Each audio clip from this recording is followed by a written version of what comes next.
Yeah, that annoyed you, didn't it? I know that would obviously, it would require some big workarounds, and Naga would need a lot of buffs. Yeah, you would have to buff some heroes and probably buff Radiance too, but boy, oh boy. I like split pushes that are risky, you know? Yeah. Nature's Prophet TPing out to a side lane and trying to take a tower real quickly. Yeah, they just put it in a bad place where like they had to nerf the illusion damage so they couldn't chip away, but now it's just like, you don't do anything. It just delays the game, and it's obnoxious to play against. Watch our Dwarf catch all 3 waves as they spawn with Naga. Yeah. Like, oh no. Yeah, I'm definitely leaning down that kind of opinion about it as well. Draft number 3 is underway. Puck, a first phase ban for Newbee. They really didn't like Universe playing that in game 1. And EG didn't like the Lina, so they get rid of the Magnus and the Lina this time round. So what squeaked through this time? Monkey King, Spirit, they still have was banned by Newbee another last ban. time. They still have another ban. There's the Lifestealer. Okay. All right, well, if history has told us anything. Well, the IO is now out on the table. Yeah. Which hasn't been let through against EG this tournament. I've been thinking about that, whether or not IO can, how much does it actually fit the meta, especially when you have these super other value supports in Earth Spirit and Monkey King. When I saw a Newbee play it, they Kaka dominated the lanes basically, but then it just fell off late game, and I feel like that's the problem with the hero right now. It doesn't. The move around the map thing is definitely less useful when there's shrines everywhere and stuff like that, but it's still seen as valuable. Just in a way, but instead you have this other hero that moves around the map really well and scouts, wins your lane, doesn't die, scales late. You have a tier 1 team that uses 3 players to try and kill it and can't for some reason. Yeah, that was bizarre. He gets stunned 3 times and still, you know, makes it out. Hop, skipping the jump over the trees. And either way, I don't think you grab IO for game 3, the decider. No. I think it's like we'll change up our strategy and see if they can deal with it thing. I don't think you do it in game 3. Yeah, if anything, Newbee should feel confident, right? They played well in game 1. We said, like, look, take that away from game 1. You may have had a draft problem, but you played really well. They played very well in game number 2 as on top of that. So just work with what you've got. I got some heavy-duty sound mixers in that room. Yeah, what is that? Centaur Earth Spirit? Oh, they're going to go to the Abaddon again. All right. You excited, Charlie? As long as he doesn't go Radiance. Manta. Literally every Abaddon has gotten Midas Radiance. Okay, that's okay. Go the Radiance, but just don't turn it into a Naga side. I don't think we'll see it without. I know KP loves playing Naga, but dear God, don't do this. I don't think we'll see it without Alk or Naga Siren on the enemy team. I just want him to get a different item before Octarine, that's all, and I'll be happy. Medallion, I'm in. So CM actually felt good that game, surprisingly. I mean, the root is really good now. It's a lane winner. The ultimate, the change to the ultimate makes her do a surprising amount of damage into team fights. I felt like she was really good at solidifying Lina deaths as well. Like even all it takes is a frostbite on a hero like Lina who needs to move, dodge, not take hits. It's like solidifies death. Yeah, I don't know if it'll work as well this game though. I like that they've kept their options pretty open right now. I'm still not like a huge fan of the Abaddon. Ooh. Okay. Well, if we can't get it in the second phase, because we know Newbee are going to ban it at least in the second or third, then we'll take it now. It's basically like a way that they can actually win the game, unlike last. Yeah. Well, you definitely ban Naga Siren. You don't give that combination away. There we go. The Naga has gone. That was too scary for Newbee to contemplate. No, God bless. God bless, honestly. Which team is going to ban Invoker here? Yeah, Invoker was a second round ban from Newbee last time. And Alk was as well, so Alk could squeeze through. Enigma sounds fun for EG. Yeah. Oh, maybe a little bit too farm heavy, but yeah. Good silencer ban. That made Crit's life a little, or not Crit, S4's life a little hard when he played against it. They still could do Warlock, but ultimately the Enigma still had a fairly straightforward time. Yep. Global silence no longer a problem. I would ban the Invoker then. So, right. Where do EG go? They do have the option of the Alchemist if they want it. I don't think they'll take it.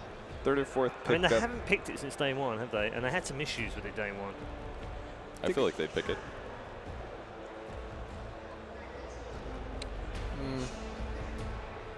I'm not really sure what Newbee's next 2 picks are going to be, but with what they have right now, I think Alpha's good. I like a 3-4 pickup of Weaver for EG right now. That could work too. I like that. There's not an overwhelming amount of disables because the lack of initiation from Abaddon. It's a very strong laning hero against Abaddon. Obviously, it's probably save it for a 4th pick because you want to see if they are going to. So they leave it out and they take it themselves. Okay. That's. I don't know if EG was expecting that one.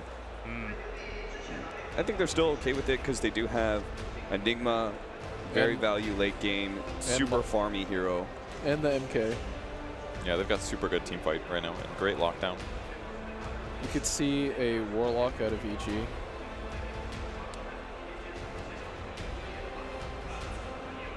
Be pretty good. I do like the Weaver idea. It would help them lane against Abaddon really well, but maybe against Alc CM it's too dangerous. Oh, they do pick it. All right, so this makes the aggressive nature of EG way more threatening because now Monkey King can be anywhere. Yep. We'll count that for like 5 heroes or something like that, and then they can bring somebody else with an IO as well. So a 7-hero gank out of nowhere globally, Exactly. is that what you're saying? That's, Damn. Yeah. And lane pressure advantage against Alc. I mean, So- that's looking good. What we need now are 2 self-sustaining cores out of EG because the IO Monkey King are going to be running around the map a lot. There's not going to be a lot of Well, do you think support. aren't they just going to get a pressure lane against Alchemist, like IO Ursa or something like that? Yeah, they could do that. But you do need at least one really self-sufficient core. I think you need. Out of your I think, safe I laner. think you still need 2 self-sufficient cores. Okay. What about like Troll Warlord or something for the safe lane? Or I think Weaver's still pretty good. Yeah. Let's wait on this 4th pickup. Newbee. What do you get here? So Counter to Enigma. Newbee, yeah, Venge. Makes Okay. sense, and Evil Genius is That's really good. completely throw out That the, is the book. self-sufficient. with It's a an morph. Alchemist hero. It's not. I mean, considering the lane he's going up Yeah. against, he's going to be facing an Abaddon. Yeah. It's not particularly scared about that. Well, they could aggro with the Abaddon, Yeah. so that might be something that EG has to worry about. Or they could aggro with Venge CM +1. They can even dual lane. I think Newbee picks Legion Commander maybe for their last like really strong lane. Can definitely pressure well. And then they could just do that tri-lane maybe against Morphling. Maybe that's not the pick, but if they just duel Enigma, I feel like they can win fights easy.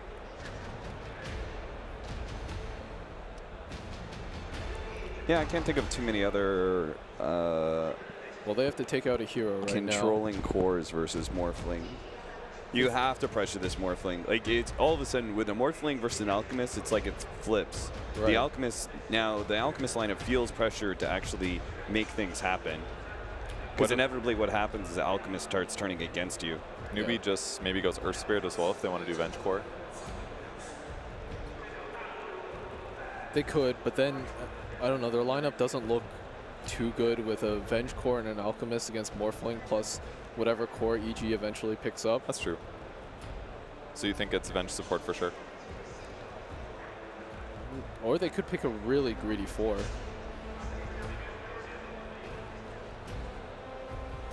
Chinese teams have been favoring Doom. I don't think I've seen Newbee pick it up too much, but Which team played it against each? Wings, I guess? Yes. In their best of 1 match? Okay. they banned the Jug. Warlock themselves. Okay. So is it mid Jug or is this Sumail Morphling? I think it's mid-jug. with Mid-jug. Wisp. They could do Morphling though, but Jug probably makes more Yeah. sense because they have more kill potential, I guess. Morphling is actually pretty good at pressuring when he has the extra mana. Normally it's like CM, but in this Yeah. case it's Wisp. You're just constantly waveforming into this Alchemist. I have a feeling it's probably mid-jug. I honestly don't remember the last time I saw Sumail play Morphling. Well, we get a 5th pick, Rubik It's a really good for Rubik game. Newbee. You can steal Morph, Lots of steals. Black Hole. Black Yeah. Hole obviously. That one's a big one. Okay. So core Venge and Fun final draft between our two lower bracket teams. Purge, prediction time. Which way do you want to go on this one? I think the Newbee draft looks really solid, but I think I'm going to go with EG. I feel like they're going to be able to eke it out, but I'm less confident the last game. Okay. Charlie? I think in some ways Newbee is very all in on this Alchemist, and for that reason, I'm going to pick my boys in blue. What a shot. EG looked a little off in game 2. I actually think Newbee can pull this off with their aggression. Laning phase should go well for them. Normally I'd say EG, but I think I'm actually going to go Newbee here. Okay. Interesting. Sure. We have 2 for EG and 1 for Newbee. Into our final game we go in the lower bracket, round 3. This for a chance to play IG Vitality. It's all a best of 1 now as we head back to our commentary team of Gods and OD Pixel. Thank you very much, Red. Game 3 indeed. Here we have it now. EG versus Newbee. We've seen the drafts. There's no Naga Siren. Don't worry. There is an Alchemist. It's coming out here for the side of Newbee. I mean, okay. A little more tolerant, I feel, towards the Owl, because there's a fewer maybe than the Naga. We've seen more of the Naga. We've seen more of the Naga. Yeah, so with more of the Naga coming out, I feel like the Alchemist maybe a bit more welcome. Yeah, you know. The crowd don't mind because Newbee did it too. So for sure, yeah. We'll accept it for now. But, yeah. And the people back at home, they'll be excited for what EG's managed to get their hands on. Of course, once again, that Monkey King bringing Enigma out, and a very interesting kind of duo core that we don't necessarily always see from EG, having this Morphling and Juggernaut. Yeah, so I think the duo support's kind of interesting too with EG.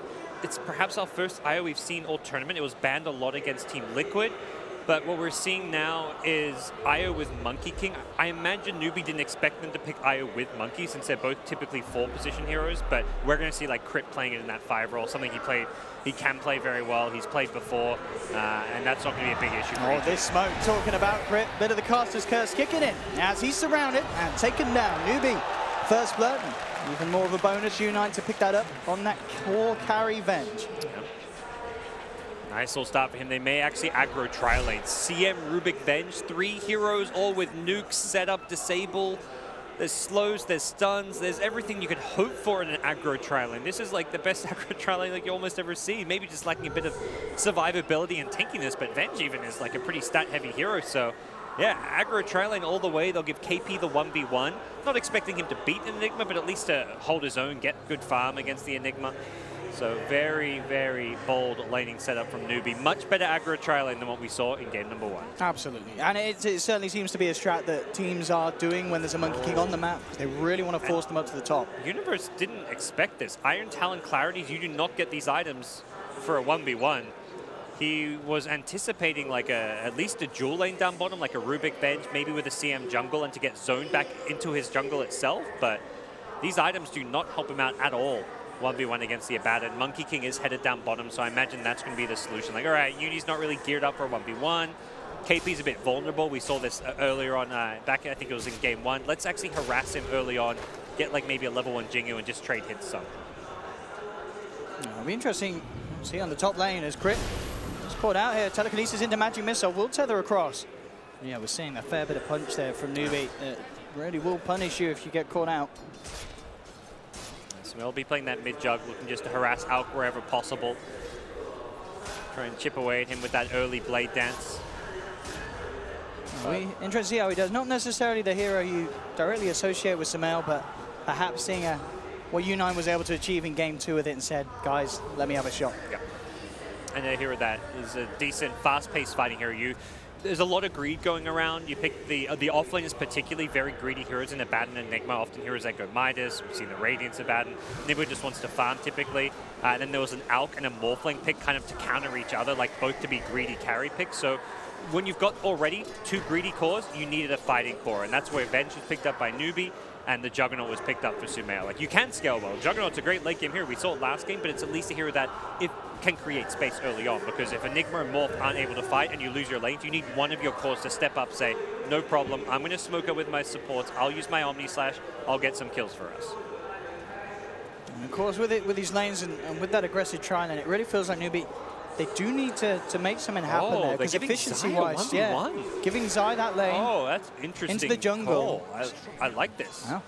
I mean, Zai should do fine, especially in the early levels against an Abaddon. Yeah, Abaddon's going to struggle to contest this lane a bit. Goes for an early point in the missed calls, using this to last hit. Normally you'd think, oh, if you're against a melee 1v1 Abaddon, you get a point in passive, you trade right clicks with that enemy melee hero, but it's a Monkey King. No one wants to trade hits with a Monkey King. Jingu in this 1v1 is going to give him a big edge over the Abaddon. This is where the Iron Talent works. You go this is like the greedy option for EG, where they can do well in all 3 lanes. Well, not really do well on top. They'll do okay enough, perhaps, get some CS from Morphling, but they'll do well in mid, do well in bottom while jungling. There's the grab onto Crit again, and actually unable to get the tether out with the change stun from the Magic Missile. Nice lane ward there. He pings it out, perhaps getting telekinesis in from a position where he thought he was in fog, so he may realize that ward is there, come back and de-ward it. And yeah, there we go. He's got a sentry, and will be a quick de-ward. I should look to beat the ward here. Oh no, JK. I wonder if he's going to give that to Arteezy, but Creeps actually ended up putting looked like he was going to, and then the Creeps started taking, so he's like, oh, make sure someone gets it, and didn't happen. Bottom lane, Zai actually getting a fair few hits onto SCCC, forcing him away from the camps that he was heading to in the bounty. Bounty, and probably also stacking. Like you're happy missing some CS and farm in the mid lane if you get like a double stack or something. Yeah, Jug taking quite a lead now, Sumail. 3.5 minutes in, 22 to the 12 CS of the Alchemist and Zai. Does mean the bottom lane's empty though, so we're talking about Monkey King being pretty good 1v1 against Abaddon. Leaving the lane is basically him saying, I'd rather stop out free farming and getting bounty runes. Go in the mid, good slow onto SCCC. Sumail trying to get in range for a potential Blade Fury, but KP there with the reaction and will force them back. The 0v0 lane at bottom. Abaddon, I like the Abaddon TPs because his lane's empty, could be free farming, but you want to keep the pressure up on top. Morphling is being shut down quite nicely, so keeping this trialing up here, continuing to find kills, continuing to bully this Morph, and yeah, they find kills. They've perhaps got one here. Top lane, Crit, really suffering. I mean, as we saw, got the D-ward, but the Wave of Terror Vision is always going to be there to allow the grab to happen. Zai, looking for kills in return, will jump in and find Kaka. And in fact, gets the jump out just before the Frostbite kicks in, so won't be held in position. I was just about to say, this Trialen's looking really good because they hadn't even used their Shrine, I believe, up top. They still have, they still have access to a Shrine. They've aggro Trialite, not had to use a Shrine. They may do so now with the CM fairly low, although it's just a CM still, so she may just be happy to just jungle a camp or two, head back to base and TP back in. But and Arteezy moving down to that bottom lane, looking for the easier farm potential mid lane. Sumail going in on SCCC, hasn't got quite enough damage and may have overstayed the mark now. Telekinesis back, does not have that Blade Fury to get out defensively because of the aggressive play. The healing ward though, will it be enough? Looking to juke out through the trees. Is there any backup? Zai is making his way over, as well as Crit. Sumail should be fine. Is the tether going to be enough? They get him up. Still they try and chase the boundless strike from Zai. Holds back Karakat and U9. And between Zai and Crit, they will get Sumail back to safety. Easy Ancients farm now, but oh.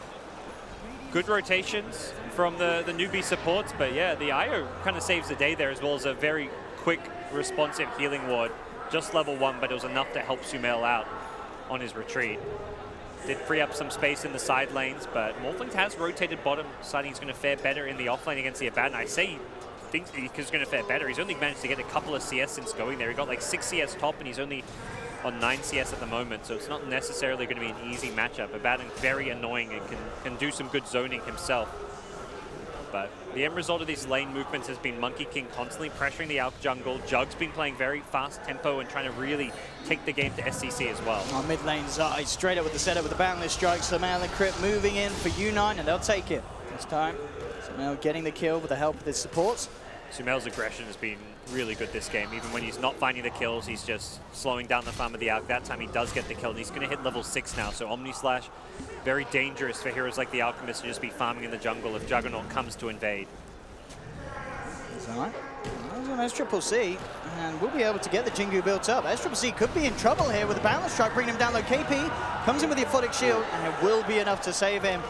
Faith, though, just right-clicking past them. He's moving across, and Zai and Crit just turn and take a CM for free there. A bit of a strange movement there from Faith, as he walks into the midst of it all. Yeah, I thought he was probably heading down there to help his buddy out, but ends up just giving away a kill himself. Sumail talked about aggression. This is not him joining up with the aggression in the jungle, but just pressuring the tower. He's managed to just maximize his early game effectiveness from just getting kills, pulling out the Alchemist, taking a tower. Zai up to top lane, Did get stunned up immediately. And in fact, yeah, Newbee find the kill. Good black hole from Universe onto 2. Is he actually going to have enough damage to get a kill, though? It isn't. U9's able to walk out. Kaka as well will survive. So as flashy as it was, there was just no reaction from EG. No way that they could actually find that resulting in a kill. The shrine from happening. And Sumail's got an Omni Slash here. If he gets that Triple C on his own, he should be able to get the kill. And indeed, with the Blade Fury, he will. I don't even need it. Trust the crit, gets the crit. Sumail. So nicely played, gets the Alk. Alk is being constantly hounded wherever he goes to farm, be it the Monkey King, the Jug. He is getting constantly contested. He's drawing circles in the 2 jungles. Normally you see the Alk like zoned out of the main jungle and then he falls back to farm around that secret shop. But we're seeing him get chased even there. They are really not happy about this this Alk pick and making sure they do everything they can to prevent it from free farming. Looking at the laning stage though, definitely another story where both Sumail and Universe are finding the farm. RTZ still struggling a little too, so we saw him kind of pressured on the top, moving down to the bottom. He's now starting to get some CS. But with KP back in the lane, it could get a little bit harder. And RTZ, they need to find the space for this Morphling, as it is a bit of a slow start here for the Waterboy. It really is the story of EG and their games. RTZ struggling, not so much in terms of individual performance, but just in terms of the way the lanes are set up and the way opponents are playing. It's like, okay, we're versing RTZ, let's shut him down. He's picking these greedy carries. We've seen Spectres, we've seen the Morphling, we're seeing the Drow Rangers. The Drow's not so much greedy, but it can be pressured a lot. And these heroes are constantly being aggroed against. When he's not playing Lifestealer, the game is very different for him. Sumail, bolting forward. See U9 try and go for a stun. There's the swap, in fact, to set up. The Blade Fury is there before the Magic Missile, though. Yeah. And Sumail will be fine with the Invis Read. Yeah, didn't have Omni Slash, so it was a bit of a dangerous push to go for, but make sure he doesn't get stunned up there. That's some really nice boundless strikes from Zai as well, consistently being used to just break up any sort of play that Newbee attempt for from the sidelines. KP doing what he can to try and bully RTZ down bottom, level 8, so not an easy hero to deal with as a Morphling. He's very agi heavy, but thinking that with these rotations, perhaps he can proc the ultimate and then have his teammates come in to finish off the kill, and they have got numbers down here. Sumail here, with the help of Zai, will look to find Kaka. Telekinesis will be there to hold back the Monkey King, the Aphotic Shield. Keeping Kaka high for the moment. U9 will come in with the TP. Magic Missile and Frostbite Sumail, bringing him down low. And in fact, he's in a lot of trouble. One more touch and the U9 gets the kill. They'll bring down the Jug as well as the Monkey King. Now turning towards RTZ, can crit. Keep the Morphling alive, a lot of mana to work with. Zai buys back. Knows that he cannot let RTZ go down here. RTZ crit now looking to start to turn. Waveform 4 for Faith. They have the Boundless Strike. And with that buyback, they will be able to get the CM. And they will keep RTZ alive. Not totally worth the buyback. He's a hero that doesn't mind using up his money early on, like for a Monkey King to buy back there, but really big kill on the Jug there. Couldn't get the Omni Slash off and didn't get the Healing Ward down. If he stopped to cast Healing Ward, it would have given that extra right click. He tried to just outrun the Vengeful Spirit, but every little bit of damage adding up there. The Venge with, I think, had like a casual Blightstone and everything just for the extra right-click damage. Yeah, Blightstone with Phase Boot. So Jug thinking, like, I've got Phase, I'm going to outrun this. But there was a lot of right-click damage, and that's a level 4 Wave of Terror Venge build. This physical damage cannot be underestimated. Oh, Sumail getting swapped back here. We're seeing the Blade Fury will help him a little bit, but the right-click still fly through. Zion Crit are there to help him turn it around. The Magic Missile on the Frostbite, they're bringing Sumail very low. Yeah, now with the Healing Ward out, he's fine. Crit saves the day there. If he's not there for that tether, they're not saving Sumail. You want to get this tower. Yeah. Try for a deny potentially, and they will get it. Sumail with the chase down onto U9 though, and they're very, very low on Newbee. They're grouping up for that Omni Slash, making sure he doesn't isolate one hero with it. Sumail will be able to get himself out of there. Meanwhile, during all this kind of fighting and such, yes, Triple C found his space in that upper half of the Radiance map to get the armlet complete.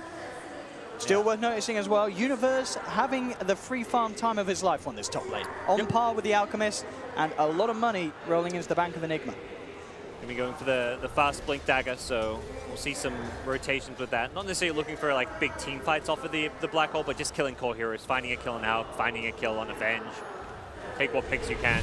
Mid lane though, Sumail grabbed out, and this time Crit and Zai not in the neighborhood to help him. The way Kaka has played with the Venge this game, him and U9.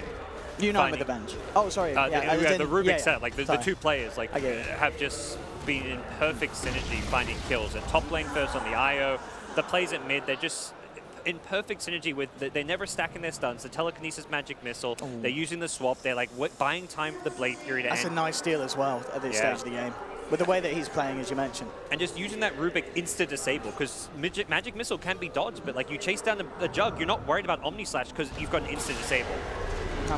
Kaka actually going to look to just farm the Eidolons, and it's a fair bit of gold. Yep.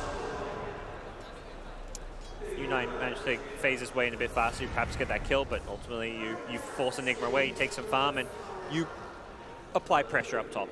Alka's not had the best time, he's done decent enough. Considering the circumstances, Alka's still like on an okay trajectory right now, but EG are going to have to continue to keep that Alka on their mind, but feels like the Venge is doing well, the Abaddon and bottom lane has had uncontested free farm. Morphling, while going bottom, has managed to farm better. He's still not farming amazingly well. So the Morph picked up as a greedy counter to the Alchemist isn't necessarily going to pay off if he's not free farming. Yeah, at the moment, it's really kind of the greed of the Enigma versus the greed of the Out. As we see at the moment, those two at the top, that Midas doing work for Universe. KP, good map awareness, seems to know what's coming his way, and TP's out before Monkey scouts him. That boundless strike. Close, yeah. I think he saw him right at the end of the TP with that last jump. Yeah. Now, EG, looks like they will be able to claim this tower. Fancies, he can get that last touch, get himself a bit more gold on the way. Put the fortification, but no intentions to head down in Newbee. Moments like that, that's like the kind of TPs you expect from carry players, like right as the gank's coming at the last possible second, he TPs out. Some fantastic map awareness, and Newbee applying the pressure at top lane. Need to be careful, there could be a response coming from EG. IO is already gearing up here. We still don't see that level 6 IO, so they haven't got the relocate gank threat yet. Bottom lane, are they actually going for a kill? No, looking for the spell still on the waveform. Top lane U9 being played around with a little bit by Zai. Zai just keeping eyes, but none of the rest of EG looking for the chase down, so Zai won't commit. Just keeping tabs on the movement here of Newbee's course. Venge fairly tanky, Ogre Club, Wand, Quilla, all these small little items adding up, and feels like EG's timing really will come off of this. Blink, Dagger, Enigma. They can go for a big smoke, try and make a play off of that. Sumail's going to have at least a Yasha. Perhaps the level 2 ultimate from Jug is what you're looking for. You almost double the hero's effectiveness with that Omni Slash when you hit that timing, so we'll see what Jug can do as far as smoking up with the team, trying to make some plays. SCC. A bit of the kill that they want. Here's Isolated. Omni Slash, bring them down to half, and there's the black hole from Universe, grabbing both of them with a double. Kaka, though, with a stolen black hole, holds Sumail in position. U9 comes across, and that stolen black hole allows them to find Sumail. They'll turn towards Zai, they'll bring him as well, but RTZ will find the cleanup. And at the end of the day, despite Kaka's best efforts, EG will still come out on top with a brilliant initiation from Universe. Great black hole, and the Wukong's command being laid down in the perfect place. Even though Newbee had a response, they were responding into a black hole. That Rubik was like, I'm going to walk in a black hole. Oh crap, this is a Wukong's command pelting away. I mean, this hurts, and they get the Jug Monkey King, but that was not the fight they were hoping for. Losing the Alk when he was at about 3.5k gold, couldn't buy the relic. He'll get right back to farming on respawn though, so he's already back up to that gold point, and we'll still have an okay Radiance timing, but every little bit adds up and helps. We'll see what Newbee's response is going to be. Black Hole just used. Do they try and take a fight? Omni Slash just used as well. This is realistically a window where Newbee can actually get aggressive, take some smoke plays, try and use this little timing. They've got a smoke on Faith. They can try and make that happen. 4-man smoke while SCC continues to farm. Well, look at that replay. And again, great movement from the 3 members of EG, Sumail, Zai, and Universe. It is indeed a cute little play from Kaka, which, as we said, does allow them to end up finding Sumail, but the heavy commitment, it just cost them. The Universe is just too big. The Healing Ward doing a lot of work for them, and Artur turning up to get himself a little bit of the glory as well. U9 went for the Jug first, which perhaps they don't kill the Jug if he doesn't, but the Monkey King seemed like the more important kill there. If he stops that Wukong's command faster, perhaps Rubik stays alive as well. I think not killing the Monkey King there was perhaps a mistake. You've got to address that Wukong. You either need to get out of the Wukong, cancel it with a swap, or kill the Monkey King instantly. Fighting inside it is just not an option. Interesting as well to see KP switching up his build here in this third game in comparison to what we saw earlier. Going for the Vlad. So as you said, kind of yourself, Newbee maybe looking more to get stuff done now, especially with this Venge core, and KP's build showing that. They've got the kind of faster paced draft, and Alchemist, while he is a greedy pick, he's a greedy pick that does nothing for like 15, 20 minutes, but then he peaks very early on in the game. This is not a hero that gets strong around 40, 50 minutes like maybe a Morphling does. He wants to fight around that 25 to 30 minute mark. That's when he has like Octarine, Manta, Shiva's Guard. That's where he gets really scary. So we're going to see them try and utilize that timing more. And while a Midas, he's not going to go Radiant, so you don't need that Midas to make that big jump. Just getting fighting items is going to be just good enough for him. Like get a casual Vlad, get a Solar Crest for your team perhaps if you want. Get these good defensive items and play around SCC.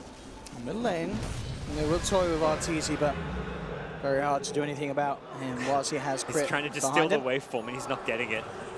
He tried to like bait out a waveform and then steal it, but RTZ knew what he was up to. Re-morphed after the wave. Yeah, he's got that full strength though, of course, Kaka. Dire Ward in the jungle did not see this smoke. They were just out of range. Let's see what they can get. Sumail would be a nice grab, but it is right round and Shrine. And Black Hole's back up. They've got to be careful here, Newbee, about the angle that they take. I think they realize as well, seeing the Enigma and the Monkey King joining forces with Sumail, they know there's no way that they can just initiate up to that high ground, even with the vision there. Yep. Monkey will start jumping around and make sure that no one's still in the area, but as you said, Newbee have to back off. Not a good place to have your smoke pop when you're in the low ground and your opponent's positioned on the high ground, even if you have vision. And most importantly, you're 5-man going up a very narrow ramp into a black hole.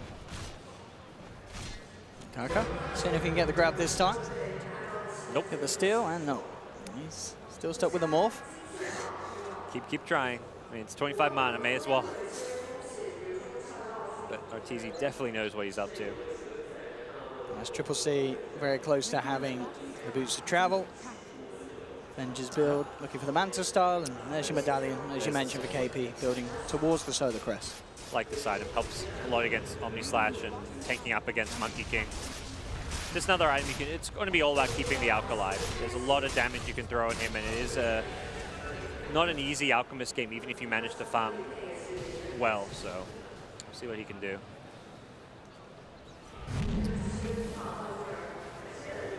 Crit's IO has been very quiet this game. Doesn't really feel like a hero that has paid off for EG. They had a weaker lanes because of it. It felt like it's like, oh, IO's in the pool, we got to pick IO. It's such a good hero, and it is, but the safe lane would have maybe been better suited with a different support. Perhaps something with a bit more fighting power with that could pair up with the Monkey King. But long-term, the IO will pay off. If they can, I mean, they have managed to do well enough here in the early game that IO is going to really amplify what Morphling can do in a fight, can save a Juggernaut. The relocate save, the overcharge in team fights onto carries can be a very, very big deal.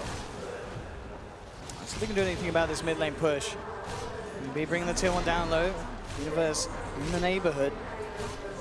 Acid spray, making it very hard for him to get any sort of blink initiation. They want to fight before. Oh. And with this ward still here, they managed to catch outside. They'll be able to take the Monkey King out to start things off. Oh, missed the relocate save. I mean, it was just the cast time. He went for it instantly, but Monkey King also died instantly. Big thing is here, they're trying to fight and push before Enigma gets like Lincolns and BKBs. If Enigma manages to use that greed factor with the Midas to get up to, Lincoln Sphere first, then you go BKB. How do you stop those black holes? And they do not want to fight into an impossible to cancel or steal black hole. Very quick Roshan. Sumail though jumping in onto Kaka, bringing him low. In fact, keeps himself alive there with the stolen Phonic Shield. Finally goes down. Universe jumps in, but he can't quite get the black off initially. He gets stunned immediately. The Universe Enigma is out and down. RTZ falling low, but SCCC falling lower. They've popped the Aegis. Good KP on the back lines, cleaning up Crit as well. Turning back towards the Morphling as they find RTZ. That Roshan, that Aegis, paying off massively for Newbee, and Enigma Universe couldn't quite get that black hole off. Stunned immediately on initiation. Such a big fight. EG couldn't get there before Roche went down, so SCC had the Aegis as well, an extra tool to play around, so he doesn't mind trading his life to get RTZ low, and KP with the early Vlad's pickup going for this fighting build. That fight there is where you say, yeah, you don't get a Midas this game. If you have a Midas there, maybe you have Midas Vlad's instead of like Vlad's medallion. It makes such a big difference having all these cheap, cost-effective fighting items, and it seems like Newbee have said, okay, EG's trying to fight our Alchemist by going super greedy with this Enigma Morphling. They think we're going greedy in Abaddon. Let's not do it. Let's switch it up. Let's play for a more fighting, fast tempo game. The Venge core, the Abaddon playing for the fighting items, not the greedy items. This has really flipped the switch and changed the story as EG just can't really fight or keep up. Arteezy still just doesn't quite have that critical mass of items to be effective in a team fight yet. Needs that. It's always the 2-item timing, the Linkage plus the E-Blade. That's when Morph reaches like his early game peak. That's when he wants to fight. And the plus, of course, because he didn't get that black hole off then, and Universe does still have it. Zai looking to lay down the Wukong's command here, but already pushing Arteezy out. Newbee creating the space to claim this tier 1. Triple C not worried.